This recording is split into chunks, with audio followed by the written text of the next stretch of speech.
Hello, friends. Welcome to this episode on my channel on Hindu wisdom.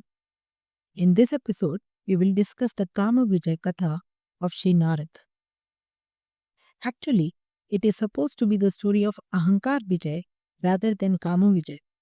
This tale reveals how even greatest devotees should always be alert, overcome the subtlest forms of ego and desire. As per Hinduism, there are five great evils: Kama, Krodh, Lobh, Moha, and Ahankar. In that, sometimes they say Mad and Matsar too. Kama means the attractions of the body. It is seen in most villains in mythology, but especially in Ravan. He was such a great Jnani, but he was full of Kama and he abducted Lady Sita to have her as his wife. Next is Krodha. Duryodhan in the Mahabharata is a personification of anger. Krodha is anger. It makes a person almost go mad and forget what is right and what is wrong. The next great bad thing is lobh or greed. You can see it in Satyavati's father. The king was in love with Satyavati, and the father kept the condition that remove your own son Devrat from the position of Yuvraj and give it to my daughter's would be children. She was not even married yet. So, who will be the children? Whether they'll be suitable, he did not think of anything. He wanted the kingdom for those unborn children. That is the ultimate greed. Then we talk of Moha, which is blind attachment.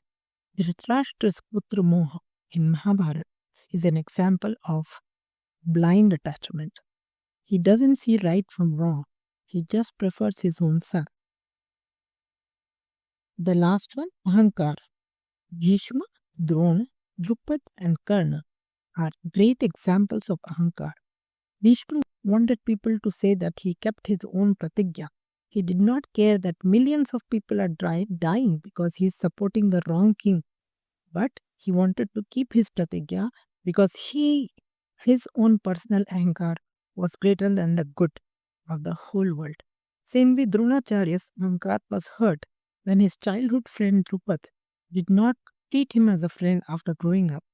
And to take a revenge, he came to the Kuru family and became an acharya so that his students will grow up and take his revenge. On the other hand, when Drona's students grew up and defeated Drupad and humiliated him, he felt his ahankar hurt and he wanted to take revenge from Drona and did a great yajna to give birth to an offspring to kill Drona. Thus were born Drishtadyumna and Draupadi. Karna, his ahankar was hurt when Draupadi refused to marry him and he wanted to insult her. There is a great myth created by most Hindi serials and films which show Karna in great glowing light. They show as if Karna was wronged everywhere and everything that he did is justified and he did not want to insult Draupadi and whatnot. You can read the original Mahabharata yourself by ordering book 1 of Mahabharata from Gita Press. The first myth which is created is Dronacharya refused to teach Karna, so he went to Parshuram. No, it is a false narrative. Karna very much studied under Dronacharya in the same Gurukul. You can read Adi Parva, Sambhav Parva in chapter 131 in verses 10, 11 and 12. The Mahakavya link is given above. You can go to page 944 and read it for yourself, or you can buy the book from Gita Press and read it. It clearly says that Karna grew up in the same Gurukul and he was jealous of Arjun from childhood and he used to always be with Duryodhan to somehow trouble the Pandavas. Only for his secondary education he went to Sri Parshuram. Then it is shown as if he doesn't want the disrobing of Draupadi.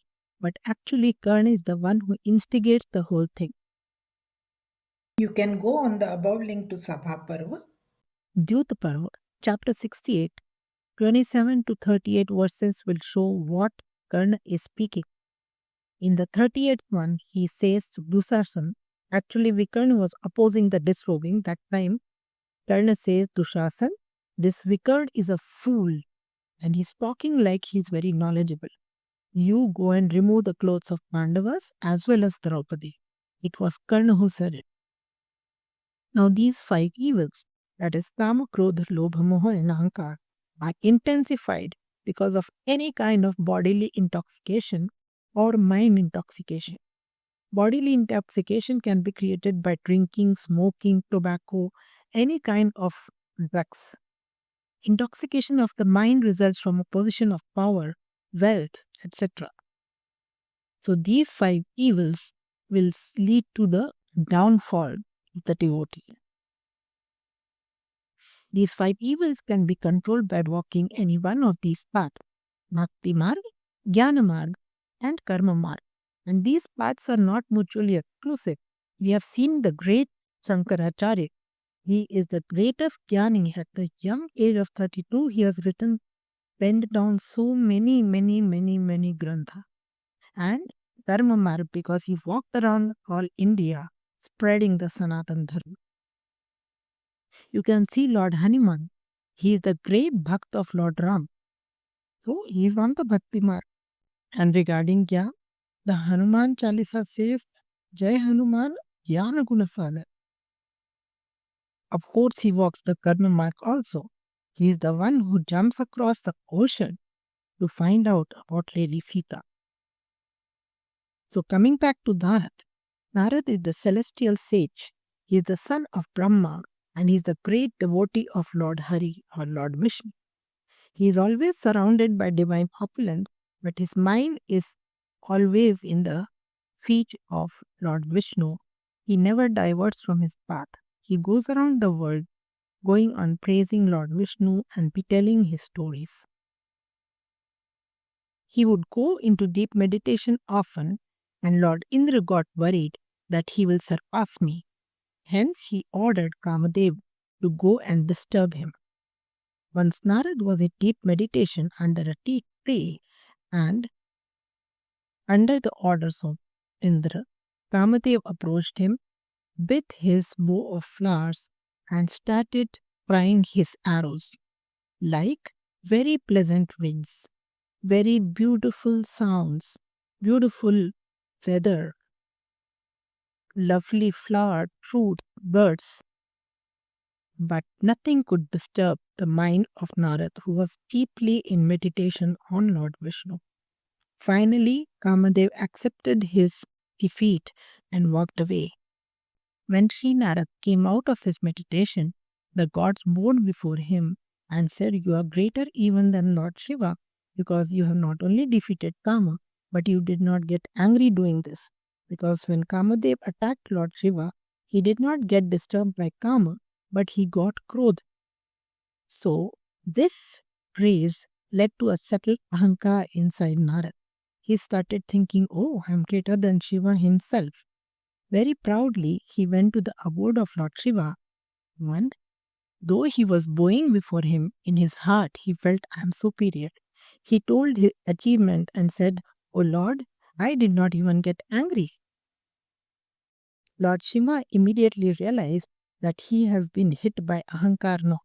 So he tried to explain to him, O Devarshi, do not speak of your victory with this ahankar. It does not suit devotee. Shiva advised, you are a devotee. Ahankar is the great enemy of a devotee. Don't think this way. And you have come to me, that's okay. Don't go to Lord Vishnu telling this story because he will not like it. But Narad thought, oh, I have surpassed Lord Shiva, so he doesn't want Lord Vishnu to know this. So he very proudly went to Lord Vishnu and started telling his story. Lord Vishnu already knew that he has been hit by ahankar. So Lord Vishnu increased his ahankar further, saying that, oh, you are so great. You have overcome Kama. Even people who take your name will overcome Kama. So you are definitely above Kama. Narad was full of this ahankar and he started on his path, thinking to praise himself, to tell his own stories rather than telling the stories of Lord Vishnu.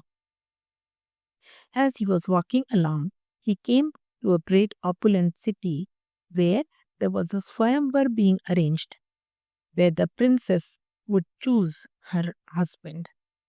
So Narad was told that the princess is very beautiful and very sanskari, so Narad wanted to see her. When he saw the princess, she was the personification of Maya Devi and she was the ultimate beauty. When Narad immediately fell in love deeply.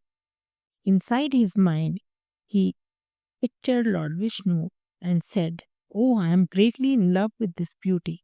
Please give me the form of Hari, that is yourself, so that I will be able to wed her. She will select me in the Swayamvar." Lord Vishnu knew what is going on, but he smiled and said, "Do you want the face of Hari?" Narad said, "Yes, do what will do my Param Kalyan." See, he is a great devotee. So even in this infatuated stage, he is thinking of Lord Vishnu doing his Param Kalyan. Lord Vishnu smiled and said, "Okay, I'll give you the face of Hari for your Param Kalyan." Unknown to Narad, the Hari word represents not only Vishnu, it represents monkey also. And Lord Vishnu wants to do his Param Kalyan, not just temporary Kalyan. So, Narad did not know, but his face changed to the face of a monkey. And he opened his eyes and wanted in the Swayamvar, I am looking like Vishnu, so definitely the girl is going to choose me. But the princess walked right past him and went and put the Varamala onto Lord Vishnu. Narad saw this and he was surprised.